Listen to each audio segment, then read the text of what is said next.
पुन्हा एकदा निसर्गानं शेतकऱ्याला दगा दिलाय।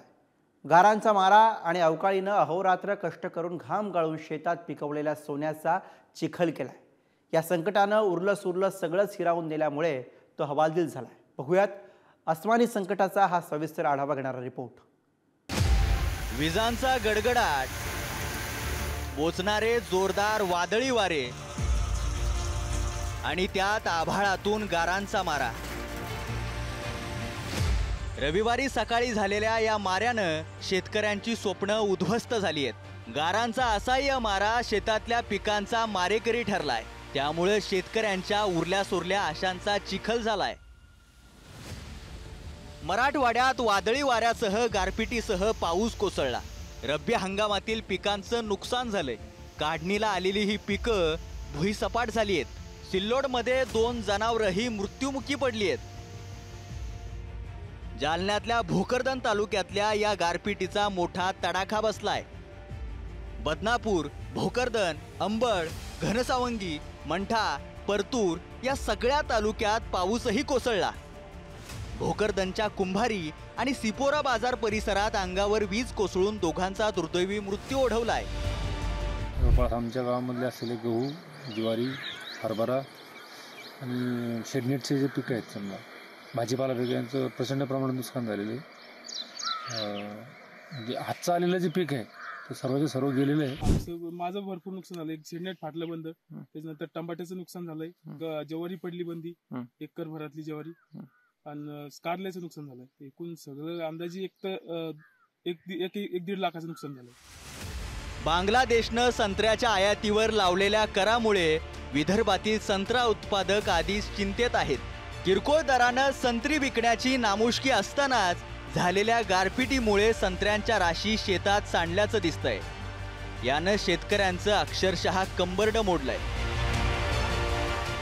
खाली सळाई पडलेला आहे, झाडे मोडलेले आहेत आणि याच्यामुळे म्हणजे रात्रीच्या वादळामुळे सर्व खूपच नुकसान झालेलं आहे। 1 वर्षातनी जवळपास आम्ही बाकी सर्व खर्च बंद केला। काही कोणाला लेकराला कपडा नाही घेतला, काही कोणाला बूट घेतला नाही, काही घेतलं, सर्व खर्च बंद करून या लेकरासारखं या संत्र्याला आम्ही वाळवलं, माल तयार केला ना आता कोणी ते घ्यायला तयार नाही। त्यामुळे आता अशी परिस्थिती झाली की आता काय करावं काही सुचत नाही आहे आम्हाला। वाशिम सारखीच परिस्थिती बुलढाण्याच्या संग्रामपूर तालुक्यात आहे। फळबागा उद्ध्वस्त करत या गारपिटीनं संत्रा पिकांचं नुकसान केलंय। सोबतच जमीनदोस्त झालेल्या गव्हाच्या पिकाकडे हताशपणे पाहण्याची वेळ शेतकऱ्यांवर आली।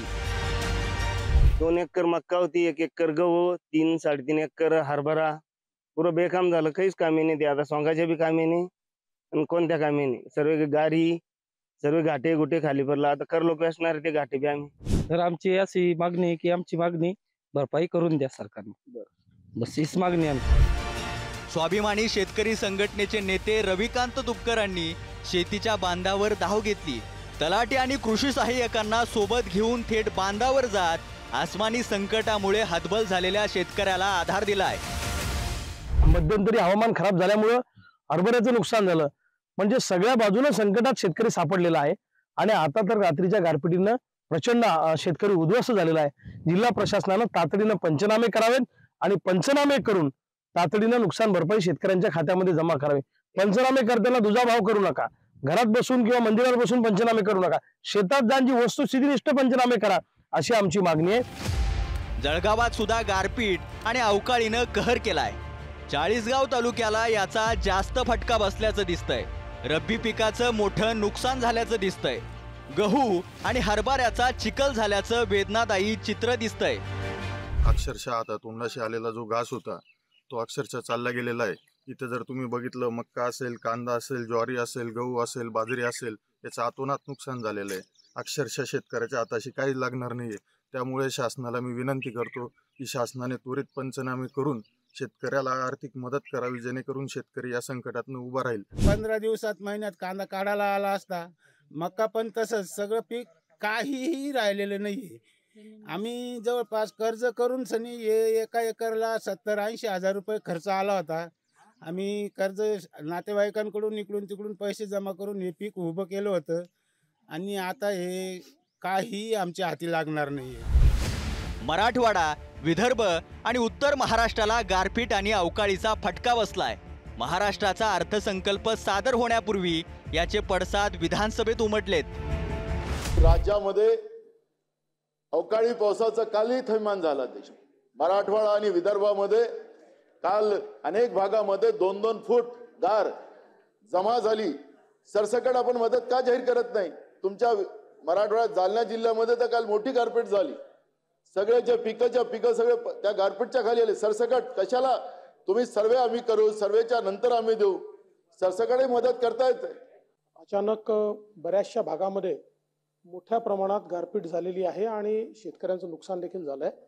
कालच माननीय मुख्यमंत्र्यांची चर्चा झाली आणि आपण आदेश दिलेले आहेत की त्या संदर्भात तात्काळ पंचनामे करावेत आणि जेवढं लवकरात लवकर मदत आपल्याला त्यांना देता येईल ती मदत आपण देऊ। आणि आपण जो उल्लेख केला की मागच्या मदतीकरता आपण पुरवणी मागणी घेतलीच आहे, त्यासोबत आपण आता धानाच्या बोनसचा जो विषय सांगितला त्याही संदर्भातला निर्णय करून त्याचे पैसे आता आपण देणं सुरू करतोय। त्याची मागणी आपल्याकडे आलेली आहे, त्यामुळे निश्चितपणे तेही पैसे तात्काळ देण्यात येतील।